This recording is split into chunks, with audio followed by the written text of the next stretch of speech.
Mr. Beast, everyone in this audience already knows who that is. I don't need to explain who Mr. Beast is. He posted actually on Threads, this was his Threads post, which is also your platform, that it's scary times for creators because of these Gen AI tools that are coming out. What do you think? Should creators be scared? Is this scary times? I think things are changing really quickly, and I think that means that a lot of us, whether you're using a platform like Jimmy is, or you're building a platform like we do on our team, are having to think about how we need to evolve how we do what we do.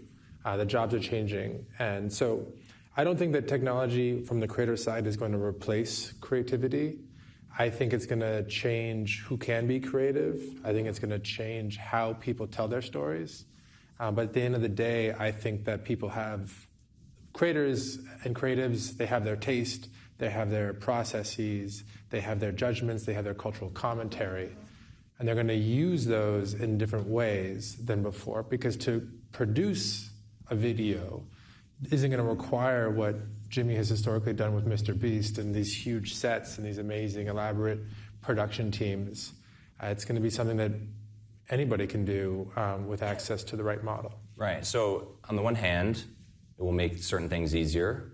It will lower the bar for what it takes to, produce maybe something that feels highly produced. Does this create more creators? Does this create a upper crust of creators, because there's now so many more people who can do this? I think it'll mean that today's creators, if they lean into the tools, or the ones who do, will be able to create more or even better content. But I think it also means that there are going to be people who couldn't be creators before who can now actually produce content of a certain quality or at a certain scale. But it also means there are going to be bad actors who try to leverage these technologies for nefarious purposes as well. So it's going to be, well, if you take a big step back, what the internet did, among other things, was allow almost anyone to become a publisher by reducing the cost of distributing content to essentially zero. And what some of these generative AI models look like they're going to do is they're going to reduce the cost of producing content to basically zero. So that will be a multiplier effect on the things that we're already seeing, which is that there's more people producing more content and reaching more people. And there's a lot of good and bad that comes downstream from that. Yeah. So as someone who creates an algorithm intended to show people things that they want to see, do you anticipate, I don't know if you can break down what the average person is seeing right now in terms of stuff that's AI generated versus, maybe more traditional human generated, but what's that going to look like in a year or in 5 years? Are we going to be seeing a feed just full of AI stuff, or is there a human element that's going to be important here? Well, today on the big platforms like Instagram and TikTok and Facebook and YouTube, I think there's actually a lot of hybrid content. And too often we talk about synthetic content and organic content, and never the two shall meet. But there's a lot of content where AI is part of the workflow, right? Like you might not even know it. It might be whatever app you're using to do color correction might be using models to do so. Stamp tool in Photoshop in the old days to get rid of a pimple, those types of things. But that line is going to be more and more blurred. So it's going to be a little bit less like what is organic content and what is AI synthetic content and what the percentages are. I think there's going to be actually more in the middle than pure synthetic content for a while. But you will also see experiences that are purely AI, right? You see this in the last 2 weeks with Vibes in the Meta AI app and with Sora 2 from OpenAI. So I think you're going to see both. You mentioned there's a lot of potential for bad actors out there. We talked a few weeks ago, actually. Instagram announced 3 billion users, and we had a conversation then. And one of the things you said was, you rely, especially with AI, on a lot of self-reporting. People have to sort of let their audience know, I used AI for this. A lot of people don't do that. I'm curious what responsibility you think Instagram and Meta have versus how much of that is on the content creator themselves. Like, do you need to be identifying that something is AI and alerting the audience to it, or is it all on the creator? I think that we can do more to identify content that was created with AI. We actually, when we first did it, we were using the EXIF data, and a bunch of people got mad at us because Photoshop was exporting content, and the AI was part of the flow, and then we were saying it was AI content, but the creator was like, this isn't AI content, but if you actually looked at how the flow was made, Photoshop... Like they thought Photoshop was AI, or they had used some tool in Photoshop that triggered that. Okay. I think it was Photoshop, or maybe it was Premiere, I forget which app. So it's a sort of a delicate matter. For what it's worth, though, I think that trying to automatically label everything that was created in some part with AI, particularly when there's a lot of hybrid content where it's only part of the process, is a little bit of, it's not a fool's errand, but it's maybe the wrong focus. I think what's going to happen quickly is that you can still kind of tell when content was created by AI. Not always, but usually. It's getting pretty good. It's harder. It's getting harder, and I think pretty soon it'll be almost impossible. Yeah. And so I think what we need to do is, sure, we can work more on labeling, but we also need to provide more context for people to make more informed decisions about what to believe and to not. So, like the way you think about, literacy for like my kids are young, they're 9, 7, and 5. I need them to understand as they grow up and they get exposed to the internet that just because they're seeing a video of something doesn't mean it actually happened.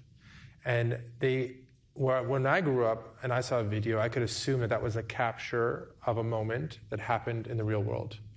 And what they're going to need to do is they're going to need to think about who is saying it, who's sharing it in this case, and what are their incentives, and why might they be saying it.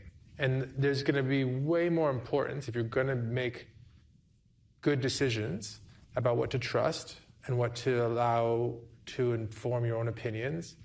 We're going to have to shift emphasis away from the content itself, and not to ignore it, but just away from it, and put more on who's saying it and why they might be saying it. Yeah, but you're doing that as an involved parent. But as a platform, we can provide context too, right? And we do today, but we can do more. Like today, if you go to my profile, you can go to about this profile. You can see how long I've had this profile, what country I'm based in, how many times I've changed my username, a series of signals that you can use to decide how much you want to trust or not trust, or maybe it's not even about positive and negative. Maybe it's just about my political bias or my financial bias or any other kind of bias I might have. It feels like it's evolving, obviously. The Instagram app is evolving as well. That was a big part of our last conversation. I think people still think of, I shouldn't say, I certainly still, part of me thinks of Instagram as this feed of beautiful curated photos and videos. Like that is maybe, it's certainly an older way of thinking about it. You're leaning very hard into this sort of newer version of Instagram, which is DMs, stories, reels. Walk us through a little bit about where your priorities are with Instagram right now. Like, is the traditional feed a thing of the past at this point? It's certainly changing. All the growth in Instagram over the last 5 years or more has really come from DMs and reels and recommendations and stories. But we started as a feed of hyper-saturated photos, glossy landscapes. You guys can all sort of picture the aesthetic. And that's just not how people use Instagram anymore. Our biggest risk is that the world evolves, we don't keep up, and we just become irrelevant. If we hadn't built DMs and stories and reels, you wouldn't be interviewing me on stage today. We wouldn't be relevant enough to show up at screen time. But moving it forward is also tricky. People get frustrated when they have an experience that they use for, call it half an hour a day, and then someone comes and changes it without asking them. So it's a balance, but we have to, because if we didn't, we would be in trouble. I mean, probably shouldn't do this because nobody can see the audience on camera, but how many of you use Instagram? It's okay if you don't. Raise your hand. Really high so I can see. Cool. How many of you, keep your hand up, have messaged someone in the last 2 days? Great. How many of you have posted a story in the last couple of days? All right, so maybe about half from it was like 80%. How many of you posted something to feed in the last 2 days? For those watching, the number of hands is very minimal. We have 7. We went from like almost everybody to 7, That's how Instagram is used. We connect with friends, we explore our interests, but we do so by seeing a reel and sending it to someone who we think might enjoy it, or responding to a story, or sharing a fleeting moment, or posting a note, actually, if you're younger than I am.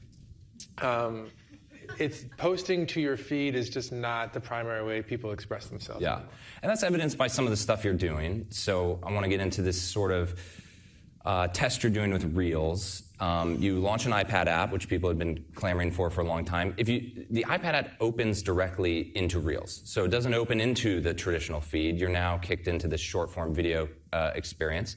You're testing that in India as well. Yeah. Is this the future? Like a year from now, are we all going to open up Instagram and instead of seeing that feed, are we just going to be kicked into what maybe feels like TikTok? So so the test in India right now is an opt-in, and it opens. You have stories at the top still, but if you scroll down, it scrolls into Reels. But if you look at the Reels tab and the main feed tab, there are two primary differences.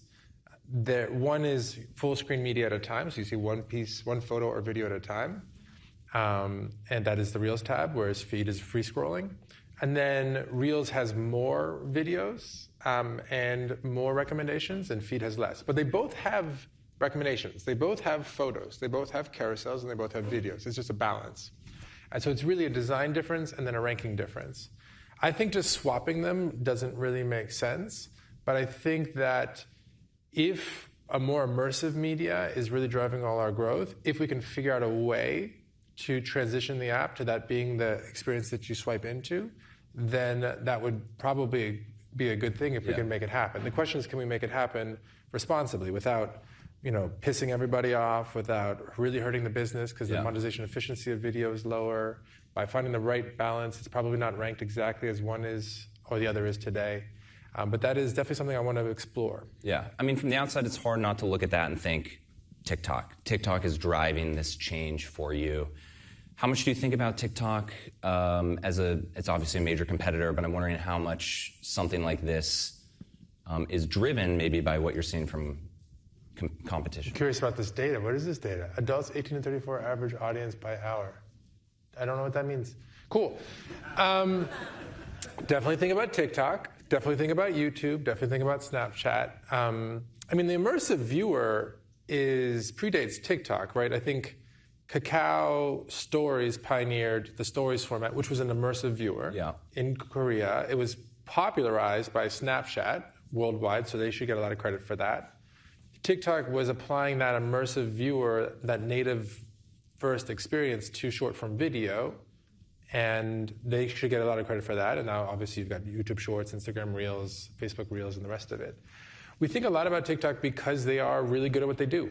They are better than, I think, the rest of the industry at this point at a couple things, at breaking new talent, Isn't like identifying up-and-coming creators? Is that what you mean? Yeah, so the way it works is when you're ranking content and you want to drive engagement, it's easier to drive engagement by showing content that you know lots of people like than to try and discover content that you might love that you didn't even know about yet that might be from a really small name or a small creator. And that's called exploration-based ranking, when you try to literally almost test out things to see if they have legs, if there's an audience for them. They are really good at exploration-based ranking. We're closing that gap, but we're not all the way there yet. YouTube isn't actually great at that. YouTube is the best, I think, in the market at paying out creators through rev share and ads. That's because they're still mostly long form, and long form they've done a really good job with their their pre-rolls and their mid-rolls. But I think TikTok has been like really culturally relevant because they've been able to break small names. They've been really timely, so trends happen really quickly. And they've just been reliably really fun and entertaining. Yeah. There's obviously, I'm sure you've followed, there's a deal now, a proposed deal for TikTok to stay in the United States. It's kind of unique because it calls for the U.S. government to be somewhat involved in, if not managing, at least overseeing this new U.S. TikTok. Does this worry you at all, like that the U.S. government might perhaps have an incentive for TikTok to do better than Instagram? Should be careful with my words. We're all friends here. You're welcome to say whatever you want. What could go wrong? Yeah. I'll say a few things. One, I do think it's good that TikTok is still going to be in the U.S. It would certainly make our lives easier on the professional side to have less competition, but I think competition is fundamentally healthy. They push us to do better work. I think it's good for the consumer, and it's good for competition. So I'm glad that they're still going to be around. On the specifics of the deal, it just seems all very hard to parse. Yeah. It looks like more or less there's a bit of an ownership and a rev share change, but not an actual real change in how it's built. And in, because ByteDance and TikTok share code. Historically, most of the strongest ranking work has come out of China. I don't see anything that suggests that any of how it's actually built is going to meaningfully change. Okay. It just seems like an ownership stake and a rev share that's split between obviously ByteDance and the new owners here. But it's the same app, the same ranking system, the same creators, you're following the same people, it all sort of seamless. So it seems a little bit hard I'm not sure what to make of that. It doesn't seem like it's a major change. In terms of incentives, we always want to be considered. We always want to consider all the incentives of the most relevant parties involved. But I just want to stay focused on how do we make sure Instagram does a great job. Where they're better than us, how do we catch up? Where we think we've got a competitive advantage, how do we double down? And how do we keep moving forward and trying to make Instagram as valuable as possible for people? And then try not to get too sucked into the noise of the drama of the week. Who may be supporting your direct competitors, all that stuff. We think about it, but we try to focus on what we can control and spend less time on what we cannot. We only have a few more minutes. It always flies by. It really does. There was a report that you guys are building a TV app. Are you building a TV app? Let's make some news. This is it. We're exploring TV. TV is an increasingly important surface. It's been very important for YouTube. Neil's talked about that publicly, the CEO there. It's been very important for TikTok. So we'd like to figure out how to make sure that we have we show up in a compelling way on all the relevant devices. So we're definitely exploring it, but nothing to announce today, unfortunately. Why now, though? Why explore it now versus a few years ago? It's because, as you point out... I wish we had explored it a few years ago. Okay, why didn't you? We've been busy. It seems like every year is a little bit more intense and a little bit more wild. I see that as a mistake, though, on my part, so I'll take ownership for that. We've been focusing a lot on ranking. We've been focusing a lot on evolving the experience forward. We've been focusing a lot on safety and parents. We've been focusing a lot on just compliance. Like I said, the biggest risk that we face is that the world changes too quickly.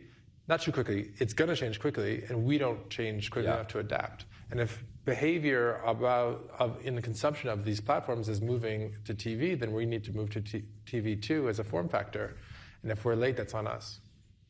Right now, it's on me. It's on you. Right now, these videos. With your deep voice, that sounded heavy. It came off a little more dramatic than I intended.